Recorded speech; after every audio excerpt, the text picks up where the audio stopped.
আসসালামু আলাইকুম। সম্পূর্ণ ভিডিও দেখুন। একজন মানুষের জীবন পরিবর্তন করুন। কিভাবে করবেন?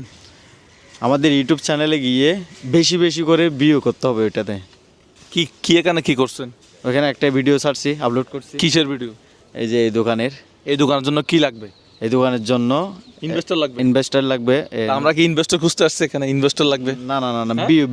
বিউ ব্যবসা। আচ্ছা, সো আমরা যেটা করতেছি, আমরা ইউটিউবে একটা ভিডিও পাবলিশ করছি যে আমাদের এই দোকানের জন্য প্রায় 1 লক্ষ টাকা মতো দরকার, যেটা দিয়ে আমরা এই দোকানটা হচ্ছে মালামাল নাই, মালামালটা একটু মালামাল দিয়ে পরিপূর্ণ করে ফেলবো। আবার আসবো 1 মাস পরে, 30 দিন পরে, 8 সেপ্টেম্বর। 8ই সেপ্টেম্বর আমরা আবার এই জায়গাটায় আসবো। ভাই, আপনি তো আমার ভিডিও দেখেন মনে হয় না? জি জি জি। আচ্ছা, আমার নাম কি? মুজাহিদ। তা আমি এখন নতুন একটা সিরিজ চালু করছি, এটা কি জানেন? না, সেটা তো জানি না। আচ্ছা, সেটা হচ্ছে আপনাকে ইউটিউবে গিয়ে, ইউটিউব তো বুঝেন, হ্যাঁ হ্যাঁ। ইউটিউবে গিয়ে আমাদের যে গল্পটা প্রকাশ